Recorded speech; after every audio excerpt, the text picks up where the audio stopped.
On se souvient tous de l'avion Concorde, une coopération franco-britannique. C'était le premier avion au monde à voler à une vitesse supersonique. Donc c'était l'avion de tous les superlatifs. C'était un autre monde par rapport aux avions classiques qui du coup paraissaient bien datés, bien vieux face à cet avion très très moderne et même futuriste. Malheureusement, c'était un avion qui coûtait très très cher en exploitation, qui était également très fragile. Et puis l'accident, le terrible accident qui a eu lieu a scellé sa fin d'exploitation.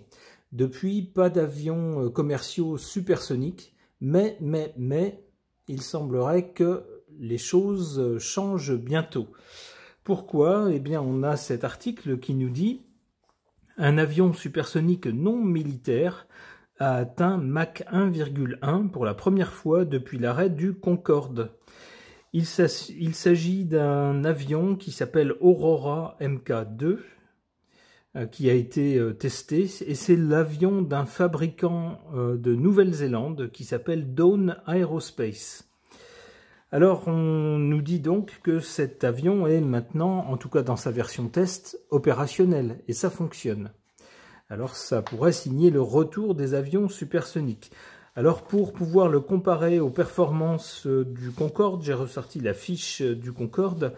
Donc l'avion de cette société Dawn Aerospace a atteint Mach 1,1, alors que la vitesse de croisière du Concorde était de Mach 2,02, c'est-à-dire environ 2145 km/h. À côté de cela, on a également une société américaine qui s'appelle Boom, je crois, Boom Technology, voilà, qui travaille également au développement d'un avion supersonique, mais celui-ci n'est pas encore fabriqué, il n'a pas encore été testé. Pour l'instant, c'est seulement l'usine de fabrication qui est lancée. La mise en service de cet avion est prévue pour 2029, ça nous laisse encore un peu de temps devant nous. Le sujet du tirage de cartes du jour, c'est: est-ce qu'on va avoir un retour d'un avion supersonique pour des vols commerciaux? Pour tenter de le savoir, j'interroge le tarot de Marseille.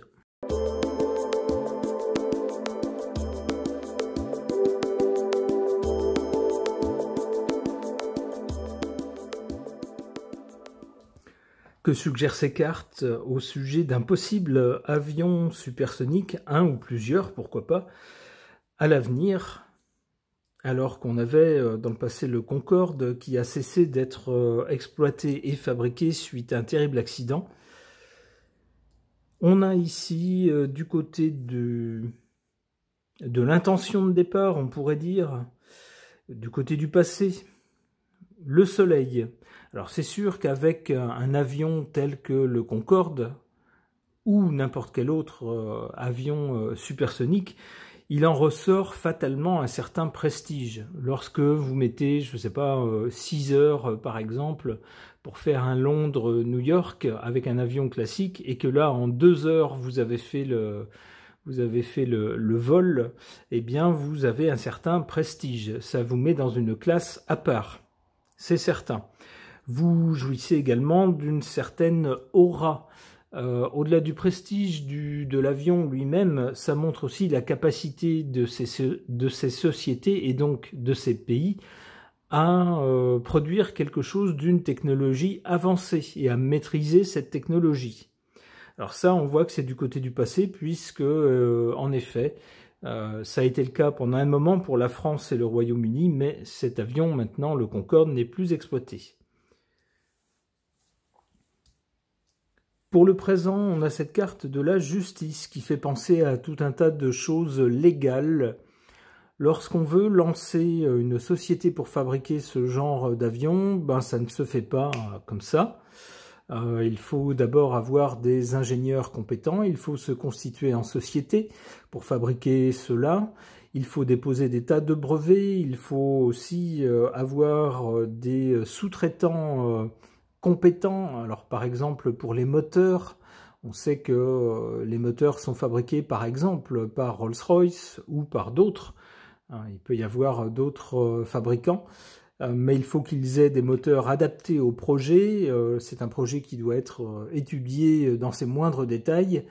On ne peut pas se permettre d'avoir une avarie ou un truc qui ne fonctionne plus en plein milieu du vol, hein, c'est hors de question. La sécurité aérienne, c'est quelque chose de très très pointu. Donc ce sont des choses qui sont très encadrées. Pour les sociétés elles-mêmes qui doivent se constituer, il y a aussi des tas de normes à respecter.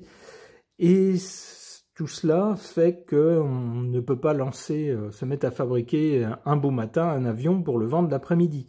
Ça prend du temps, mais c'est entouré en tout cas de tout un tas de normes et de contraintes juridiques. C'est comme ça que je vois cette carte de la justice. Du côté de l'avenir ou du résultat, avec l'amoureux, c'est mitigé. Il y a un choix à faire, des décisions à prendre, et on hésite avec l'amoureux. On prend conseil, qu'est-ce qui vaut mieux? Est-ce qu'il vaut mieux se concentrer sur une technologie de pointe, vraiment très en pointe pour aller très très vite, mais à ce moment-là, ça sera plus fragile, par exemple. Ou est-ce qu'il vaut mieux avoir une vitesse moins importante, mais proposer quand même un produit de prestige, et qui soit mieux maîtrisé? Ça pourrait être ça, par exemple, les choix à faire.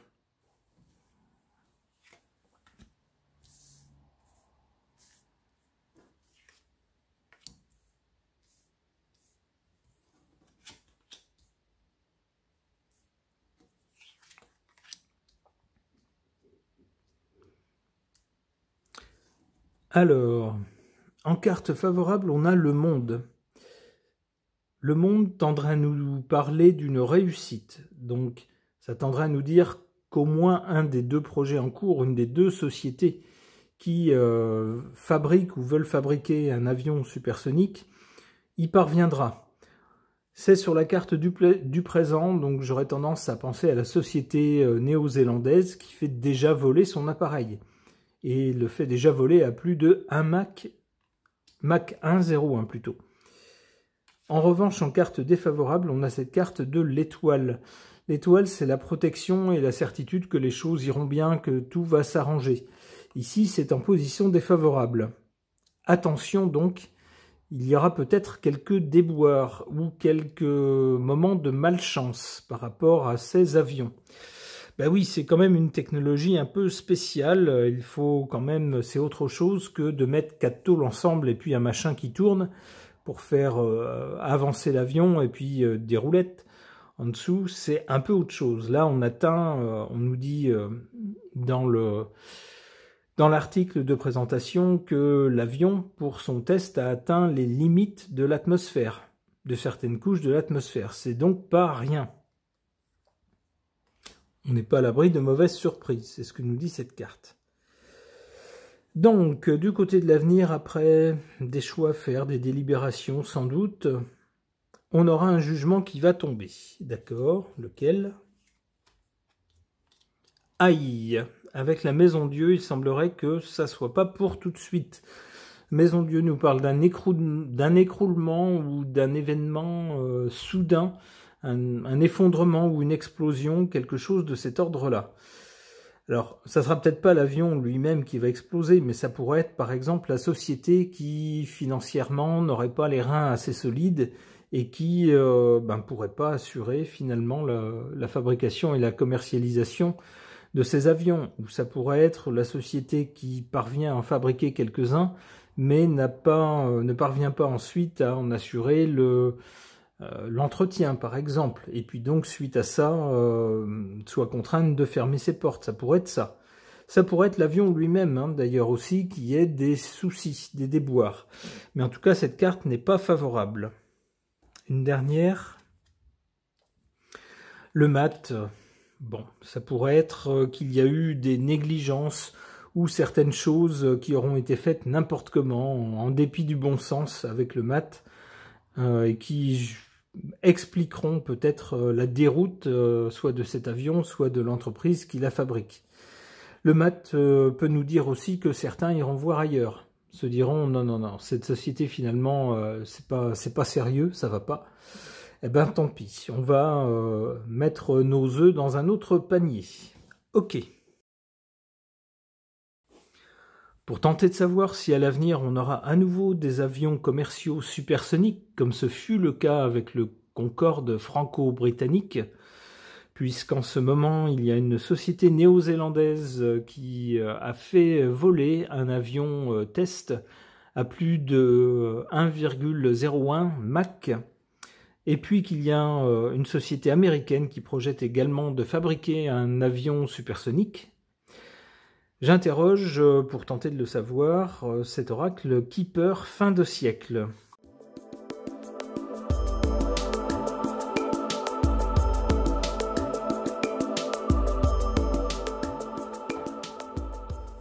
Du côté du passé, on a cette carte qui nous parle de courtiser. On voit un monsieur qui courtise une belle dame qui lui tient la main, qui, comme on dit, élégamment lui compte fleurette. Alors ça pourrait être, on pourrait voir dans cette carte, qui est du côté du passé, les gouvernements français et britanniques qui, à l'époque du Concorde, ont démontré au monde entier que il n'y avait pas que les États-Unis qui maîtrisaient certaines technologies modernes, mais qu'il fallait compter également avec la vieille Europe, comme on dit, avec ces deux pays-là qui, lorsqu'ils parviennent à s'entendre, peuvent faire des merveilles. Du coup, ils ont été, on peut l'imaginer, courtisés, et peut-être les ingénieurs qui travaillaient pour les sociétés fabriquant le Concorde ont dû eux aussi être courtisés par d'autres puissances, sans doute. J'y verrai donc une image de marque, une image de prestige, mais elle appartient désormais au passé, puisque suite à la fin de l'exploitation du Concorde, ni la France, ni le Royaume-Uni, ni l'Europe en général n'ont fabriqué d'avions supersoniques. Pourquoi ? Eh bien, au présent, on nous parle de pauvreté. Eh bien, oui, développer un tel avion, ça coûte très très cher. D'ailleurs, on se demande si le Concorde a jamais été rentable. C'est une question qui reste en suspens. Je ne suis pas sûr de la réponse. On sait que ça a coûté extrêmement cher en développement. En entretien également, c'était un avion performant mais très fragile qui devait être révisé tout le temps avec un entretien extrêmement coûteux. Alors même si les places à bord du Concorde étaient vendues très chères, je ne suis pas sûr que les sociétés qui l'exploitaient aient vraiment gagné beaucoup d'argent avec cet avion-là. Donc il y a la question donc du financement, la question financière. Et malheureusement au présent, on le sait, les pays occidentaux et en particulier européens sont particulièrement dans la panade financière, que ce soit la France, que ce soit le Royaume-Uni, également l'Allemagne. Ces pays-là, qui sont en général plutôt en pointe en Europe, avec l'Italie par exemple, si on prend les plus gros pays, eh bien, ne se portent pas bien financièrement. Ça peut être aussi l'une des raisons pour lesquelles les nouveaux projets d'avions supersoniques sont développés dans d'autres pays, la Nouvelle-Zélande et les États-Unis. Alors ça nous dit aussi que pour développer ces avions, même si c'est dans des pays qui se portent mieux financièrement, eh bien, il faut de l'argent. Il faut de l'argent, et même beaucoup d'argent. Pour développer des projets pareils, c'est compliqué à faire sans le soutien des États, des gouvernements. On voit bien l'écueil financier. Du côté de l'avenir ou du résultat, on a cette carte de la juridiction. Ça revient à ce que je vous disais tout à l'heure, on avait la justice dans le tirage précédent. Il y aura de toute façon, même si les sociétés arrivent à trouver les financements nécessaires, il y aura des tas d'écueils juridiques à passer, et puis des tas de normes également, auxquelles devront répondre la fabrication des appareils, les méthodes de fabrication et les appareils eux-mêmes.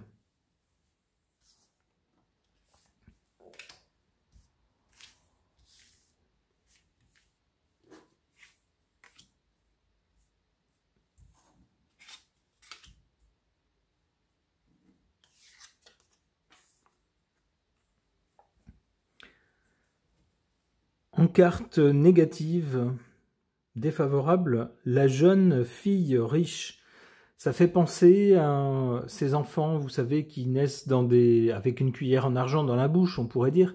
Ces enfants qui naissent dans des familles très riches, qui n'ont pas à s'occuper des problèmes d'argent, qui n'ont pas à s'occuper de gagner leur vie, qui peuvent faire ce qu'ils veulent, soit rien du tout, soit une activité très lucrative, soit une activité pas forcément lucrative mais qui leur plaît. C'est ce qu'on a dans cette carte de la jeune fille riche. Alors ça insiste sur le problème d'argent pour financer de tels projets. C'est un projet d'envergure. C'est pas comme construire un avion classique. Ça coûte beaucoup plus cher. Ça nécessite aussi un savoir-faire beaucoup plus en pointe. Donc il faut beaucoup d'argent et apparemment avec cette carte en position défavorable, c'est l'un des gros problèmes. En revanche, en position favorable, on a cette carte du gentleman. Alors on peut penser qu'un homme jouera un rôle clé et favorable dans la fabrication de ce nouvel avion supersonique, que ce soit en Nouvelle-Zélande ou que ce soit aux États-Unis. Peut-être pourrait-il s'agir d'un riche monsieur. Alors je pense à un monsieur qui fait désormais partie du gouvernement américain et qui fabrique des voitures électriques, qui fabrique aussi des fusées. Vous voyez de qui je veux parler. Ça pourrait être quelqu'un de ce genre-là, par exemple.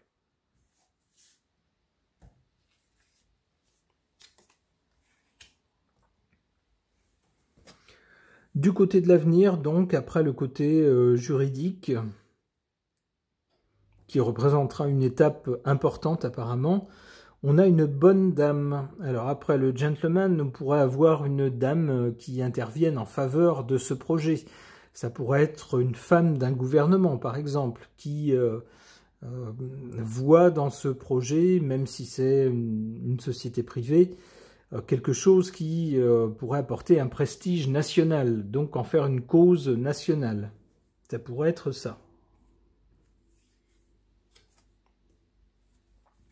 Tribunal encore, décidément, on n'en sort pas. Il semble que le côté juridique de l'affaire soit très important.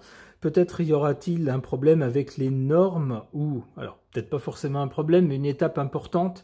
D'abord ici, pour constituer les sociétés qui vont fabriquer tous les éléments de cet avion. Et puis ensuite, le cahier des charges qui devra répondre à certaines normes.